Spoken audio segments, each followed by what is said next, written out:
명왕성은 태양계에서 가장 수수께끼 같은 천체 중 하나입니다. 이 별인 최근까지도 아주 일부밖에 알려지지 않았습니다. 멀고 작고 추운 별, 카론이라고 하는 위성이 있다. 그리고 그 밖에 뭐가 있을까요? 게다가 행성에서도 제외되었습니다. 여러분 안녕하세요. 토픽에 오신 것을 환영합니다. 이번에도 다채로운 내용을 전해드릴게요.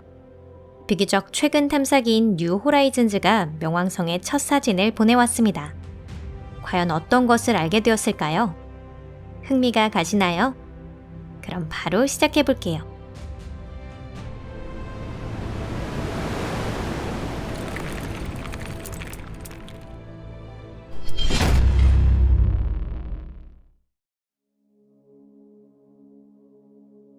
뉴 호라이즌즈 이전의 명왕성에 대한 지식.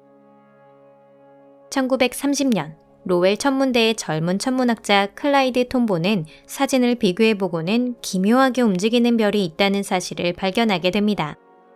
이 별이 바로 명왕성 플루토였어요.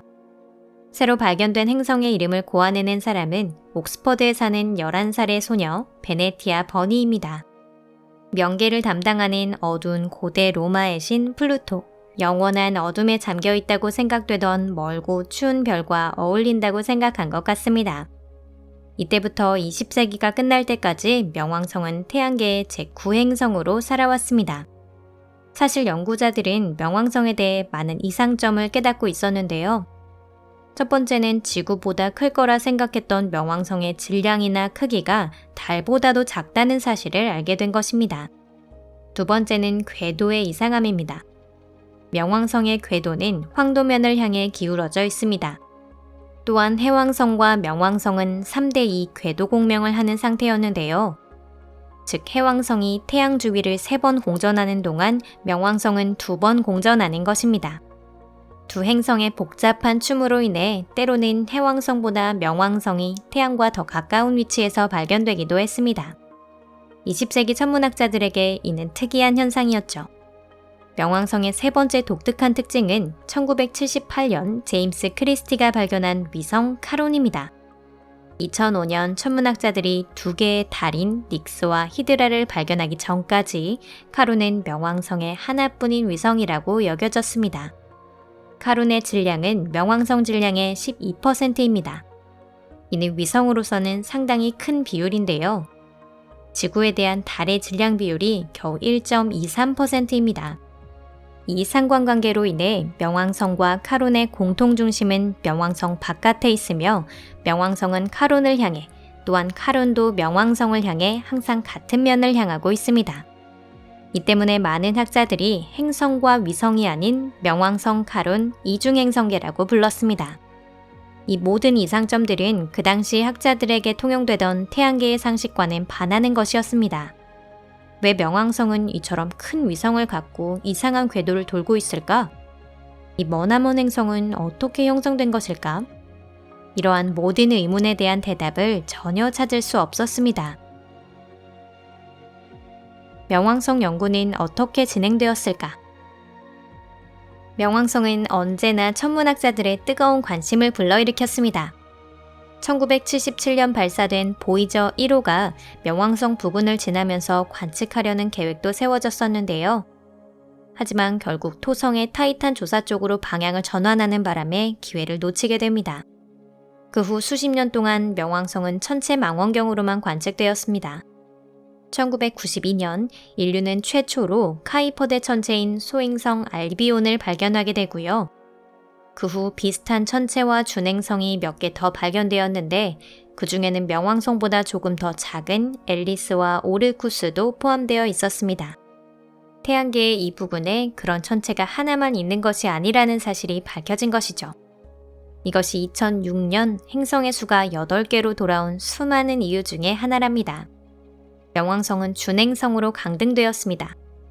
이것에 대해서는 다른 영상에서 이미 설명을 드렸어요. 명왕성에 새로운 탐사선을 보낸다는 이야기가 나오기 시작한 것은 1990년대 후반의 일입니다. 플루토 카이퍼 익스프레스로 명명할 예정이었지만 2000년 나사는 이 또한 파견을 중지하게 되는데요. 명왕성을 향해 뉴 호라이즌즈가 여행을 떠난 것은 2006년 1월 19일의 일입니다. 2015년 탐사선은 명왕성 카론에 접근하여 마치 파파라치처럼 다양한 각도에서 그 모습을 촬영했습니다.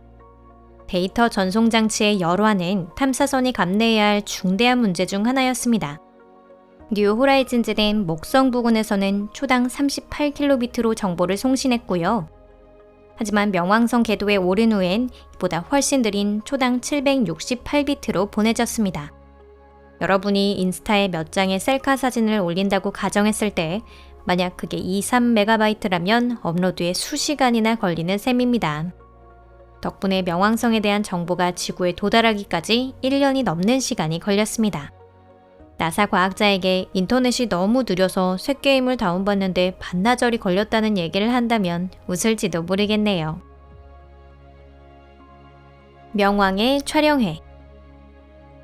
마침내 길고 지루한 데이터 통신이 완료되고 훌륭한 해상도를 가진 명왕성과 카론의 사진이 연구진들에게 도착했습니다. 그 별들의 표면을 모두 맵에 사용할 수는 없었는데요. 고위도 지역은 극야를 막고 있었기 때문입니다. 그래도 상당히 훌륭한 성과입니다. 우리 눈에 비친 명왕성은 쓸쓸한 회색의 황야였습니다. 그곳은 이전에 우리가 생각했던 것만큼 어둡지 않았습니다. 명왕성 하늘에 뜬 태양은 작지만 식별이 가능하고 지구 밤하늘에 뜬 보름달보다 밝았습니다. 하지만 그곳은 춥고 숨쉴 공기도 없었어요. 예상하고만 있던 사실들이 확인이 된 것입니다. 우주 공간에서 보이는 가장 흥미로운 지형 중 하나는 거대한 하트 모양입니다. 이곳의 표면에 낙서를 남긴 게 어떤 사랑스러운 우주 생물이었는지는 알 수 없지만 매우 아름다운 모습이네요. 하트는 톰보 지역이라고 불리게 되었습니다. 약 1590km에 이르는 크기예요. 하트의 서쪽 절반에는 스푸트니크 평원이라는 이름이 붙었습니다. 이 평원은 톰보 지역의 다른 부분보다 더 밝아 보이는 곳으로 태양계에서 손꼽히는 스케이트장입니다. 매우 부드럽고 대부분이 질소 얼음으로 덮여 있습니다. 명왕성에는 하트뿐만 아니라 커다란 검은 고래도 있습니다. 고래 모양을 꼭 닮은 긴 일대로 쿠툴프 영역이라고 부르고 있습니다. 이 독특한 명왕성의 얼룩, 모반과 같은 지형은 수십억 년 전에 생겼을 텐데요. 거무스름한 색을 띠고 있는 것은 톨린이 많기 때문입니다. 톨린은 저온에서 질소와 메탄이 태양 복사를 받아 반응하여 생성된 물질입니다. 원유나 타르처럼 걸쭉하다는 특징이 있어요. 명왕성에는 그 밖에도 몇 가지 거무스름한 모반을 갖고 있습니다. 모르고스, 발로그, 쿠룬, 아라 등의 지역이 이에 해당합니다. 판타지나 신화를 좋아하는 사람은 웃음이 나올 만한 이름들이죠. 이런 것들이 적도 부근의 하트와 고래의 꼬리 사이로 쇠사슬처럼 연결되어 있습니다. 이런 얼룩에 대해서는 현재 자세히 알려져 있지 않습니다. 명왕성의 산들 중 가장 높은 것 중엔 텐진 산맥과 힐러리 산맥이 있습니다. 고도가 그렇게 높지는 않은데 텐진 산맥의 가장 높은 곳은 3,500m도 되지 않으며 힐러리 산맥은 그보다 더 낮습니다. 인류 최초 에베레스트를 등정한 노르게이 텐진과 에드먼드 힐러리의 이름을 따서 지어졌다고 합니다. 위성 카론은 어떤 별일까요? 명왕성과는 사뭇 다른 모습을 하고 있습니다. 명왕성은 질소 얼음으로 덮여 있지만 카론을 덮고 있는 것은 물로 된 얼음입니다. 목성의 위성 유로파와 마찬가지로 그 표면 아래에 진짜 바다가 있을 가능성이 제기되고 있답니다. 뉴 호라이즌즈 탐사선은 카론 북극 근처에서 거대한 얼룩을 발견했는데요. 마치 피가 흐르는 적처럼 검붉은 데다가 거의 원형을 띠고 있습니다. 여기엔 모리도르라는 이름이 붙었습니다. 오크나 나주굴, 사우론도 있을까요? 있다 하더라도 부러워할 건 없어요. 그곳은 춥고 어둡고 대기도 없으니 오크들조차 살지 못할 겁니다. 모리도르 형성의 경위는 확실하지 않습니다. 어쩌면 과거 명왕성에 지금보다 두껍고 진한 질소와 메탄으로 이루어진 대기가 있었고 카론이 그것을 조금 가져왔을지도 모릅니다. 가스가 농축되어 카론 극지에 눈이 되어 내렸고 이를 통해 탈린이 생성된 것이죠. 이 가설이 맞다면 카론의 남극에도 비슷한 얼룩이 있을 겁니다. 하지만 그걸 촬영하지는 못했습니다. 카로는 그 외의 부분에도 유명한 SF 작품이나 그 작가를 딴 이름이 붙어 있습니다. 예를 들어 스타워즈의 루크 스카이워커, 다스베이더, 레아 오르가나의 성을 딴 크레이터가 그렇고 닥터우에 등장하는 행성 갈리프레이라는 이름의 어두운 반점, 외계인의 노스트로모 호를 딴 노스트로모 계곡 등이 그렇습니다. 카론 지도를 사용해 SF 애호가를 위한 퀴즈를 만들 수도 있을 정도네요. 오늘 영상은 여기까지입니다. 끝까지 시청해주셔서 감사합니다. 뉴 호라이즌즈 덕분에 명왕성과 카론에 대해 많은 것을 알게 되었습니다. 하지만 아직 충분하다고 말할 수는 없는데요. 다음 탐사선이 보내진다면 더 많은 과제를 완수할 수 있을 것입니다. 우선은 뉴 호라이즌즈로 촬영할 수 없었던 부분에 지도가 생길 겁니다.